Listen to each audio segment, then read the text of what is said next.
Welcome to JC Connect. In today's presentation, I'll be discussing on introduction to the highway pavement, objectives of highway pavements, its requirements, and we'll see the different types of highway pavements. So, just to start with, the objectives of highway pavement. The surface of road should be stable, non-yielding, and it should allow the heavy wheels of road traffic to move with least possible rolling resistance. The highway pavement is structure consisting of a superimposed layer of processed material above the natural soil subgrade, whose prime function is to distribute the applied wheel load to the subgrade. So, coming to the objectives of this highway pavement, whatever layer which we put on the prepared subgrade, it should transfer the pointed wheel load to a larger area without structural failure during the process of transfer of load, right? So the earth road may not be able to fulfill the requirements. So there is a need to have a layer which can transfer the wheel load to the larger subgrade area without failure. And it should give the good riding quality or comfort to the uh, riders, and other desirable properties like skid resistance, favorable light reflection characteristics, and low noise, and we should be able to reach the destination within a short period of time. That is nothing but resistance is less. So it is not possible with the earthen road. So therefore, the pavement consisting of superior or stronger material is laid over the prepared earth surface, which could fulfill the requirements. Right. So the reduction in the wheel load stress due to the pavement depends both on its thickness and characteristics of the material what we'll be using, and different layers which will be adopting, that is base layer, sub base, and the pavement layer is considered more effective or superior. If depending on the quality, the the comfort will vary, and its structural life of the pavement also depends on the material what we'll be using. Depending on the vertical alignment or the environmental conditions of the site, the pavement may be constructed over the uh, embankment or cut, or almost at the ground level itself. But it is always desirable to construct the pavement well above the maximum level of the groundwater or highest water table to keep the subgrade soil relatively dry even during the monsoon season. Now, coming to the requirements of the uh, highway pavement, there are basically uh, two major requirements. One is functional requirement from the point of road users, and the second is structural requirement from the highway engineer point of view, right? So first, there is functional requirements. In this functional requirements, we'll be discussing with respect to the surface, that is it should be firm, non-yielding under the wheel load. It should have a good riding quality, comfort, and it should be less slippery. So these are the functional requirements, road users requirement, you can say. In fact, a common road user are not keen to know about the structural aspect of the road pavement, but is more concerned with these surface functional requirements.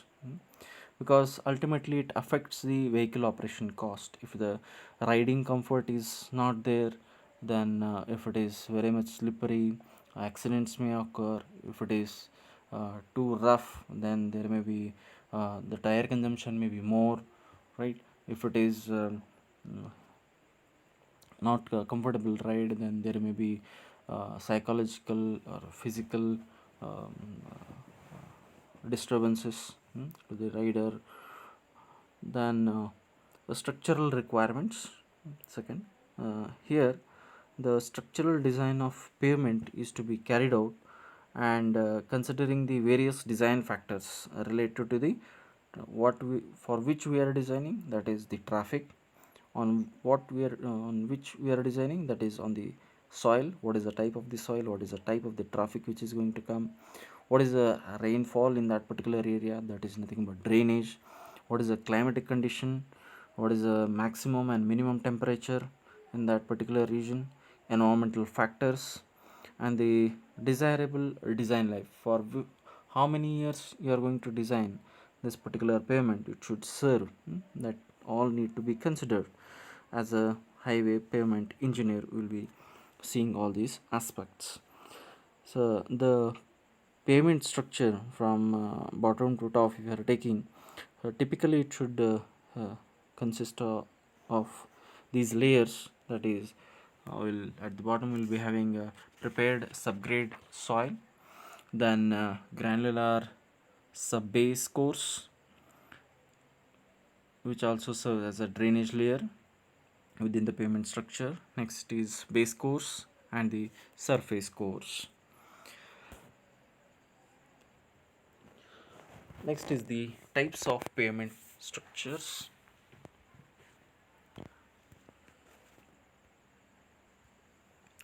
Based on the structural behavior, road pavements are generally classified into two categories: flexible pavement and rigid pavement.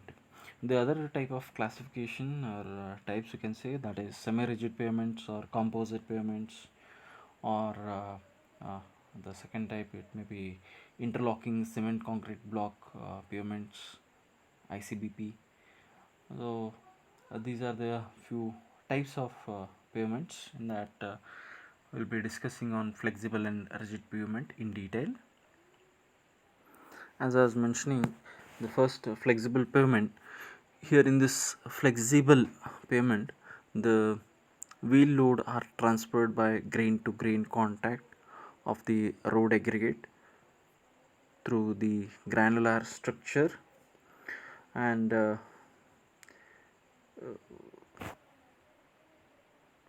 these flexible pavements, the whole they have low to negligible flexural strength, and these flexible pavement layers may reflect the non-recoverable as well as recoverable deformations of the lower layers, including the subgrade on the upper layers, and the vertical compression stress is maximum on the pavement surface directly under the wheel load and is equal to the contact pressure under the wheel load. So here in the diagram also you can see the typical flexible pavement. It consists of from the bottom subgrade, then subbase, then base course. In subbase, that may be generally used as GSP, in base course WMM, next in binder course DBM, and in the surface course bituminous concrete BC may use. The flexible pavement structure is usually designed for a life of 10 to 15 years, and but need resurfacing or strengthening layers to be added uh, or laid periodically on the surface, depending on the functional and structural deterioration or damage caused due to the uh, combined combined effect of traffic and weather. Yes, these flexible pavements do require the maintenance frequently, when it is compared to the rigid pavements. The lowest layer consists of selected soil which is compacted to the required thickness and density is uh, subgrade. It may be natural or prepared subgrade. So like this, layers will be there in the flexible pavement, and in the wearing course we'll be using binder course as the bituminous material. Next is rigid pavements. The rigid pavements are generally made of Portland cement concrete, that is cement concrete CC, therefore it is called as CC roads, cement concrete roads. Plain cement concrete pavement slab made of specified strength characteristics are laid with or without steel reinforcement at the joints.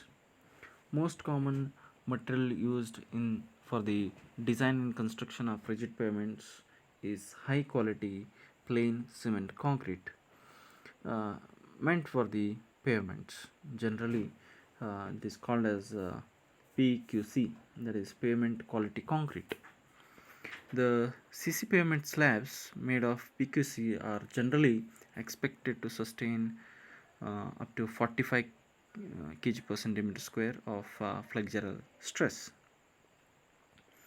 The main point of difference in structural behavior of a rigid pavement as compared to the flexible pavement is that of the critical condition of stresses in the rigid pavement is the maximum flexural stress occurring at certain critical locations of CC pavements due to the combined action of V load and temperature changes.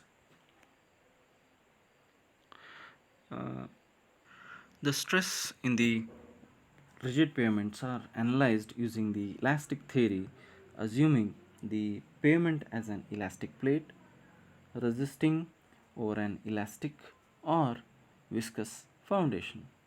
Tensile stresses are developed at the bottom or top of the CC slab depending on the location due to the bending of slab under V load and temperature variations at the specific location and time of observation.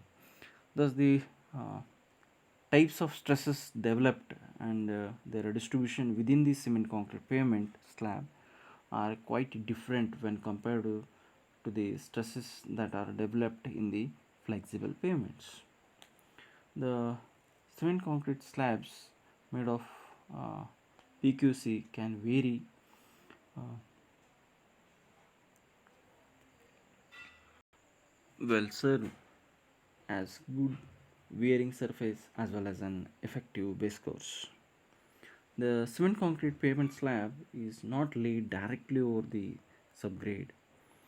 Uh, Considering the desirable long life of these CC pavements, a good base or a sub base course laid under the CC pavement slab along with a good drainage layer uh, to increase the life of pavement considerably. Therefore, the rigid pavement structure of major roads catering of heavy traffic loads consists from that is bottom to top, that is soil subgrade, drainage layer, lean cement concrete or dry lean concrete DLC as a base course, or a good drainage, a good granular sub base course. Any of uh, these can be laid. DLC are good granular base course, sub base course, and on the top we'll be having cement concrete pavement slab.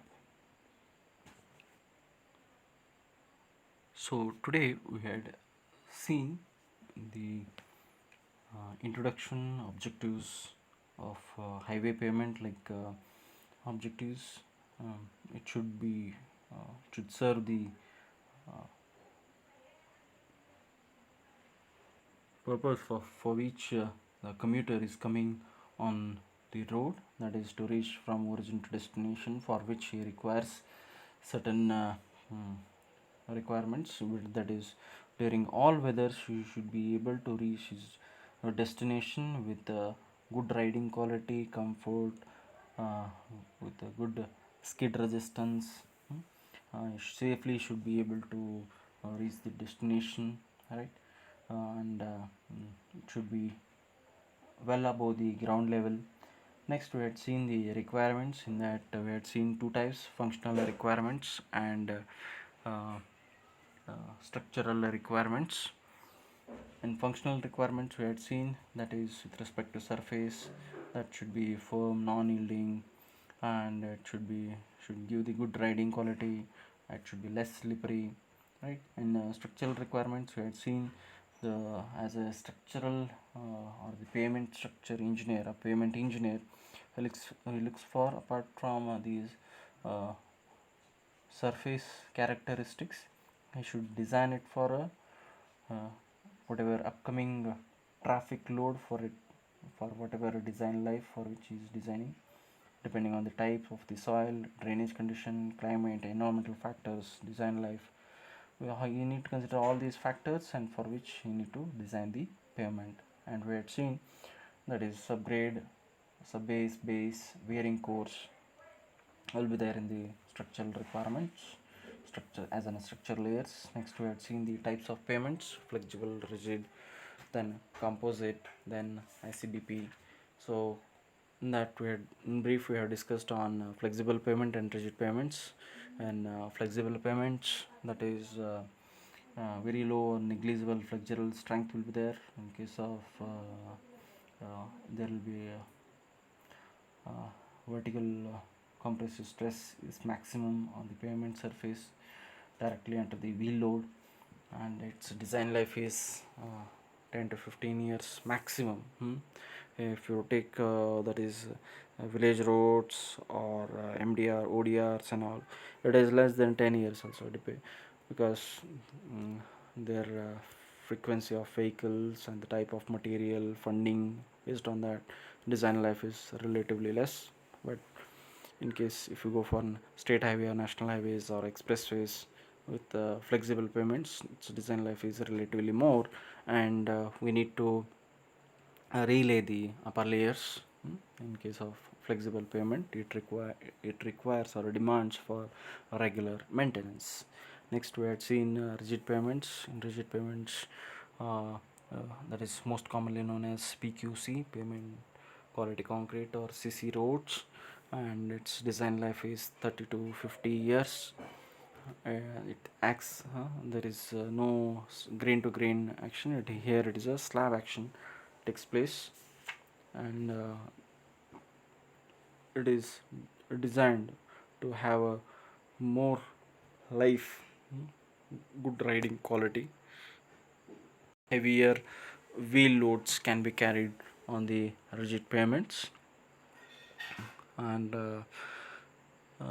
other type of pavements, it is not there in brief, but just if you are semi-rigid or composite pavements, where you'll be using like pozzolanic concrete, like fly ash or lime fly ash aggregates.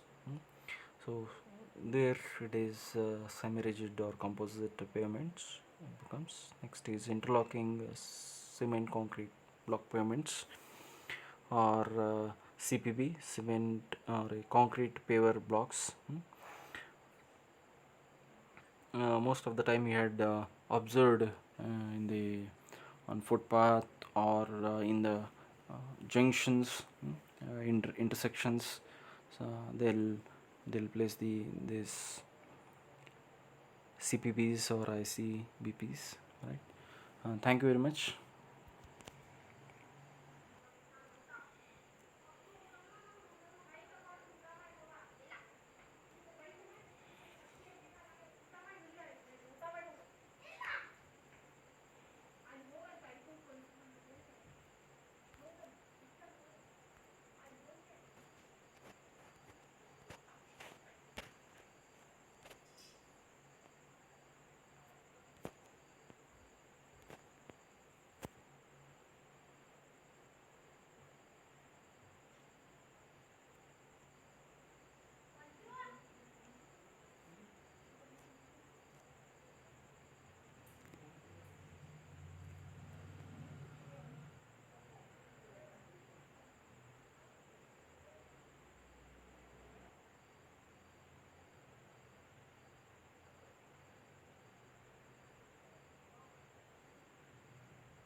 So here you can see the cross section layers of flexible and rigid pavements, and the load distribution in case of flexible pavements, the how the load distribution takes place in case of rigid pavement as a slab action.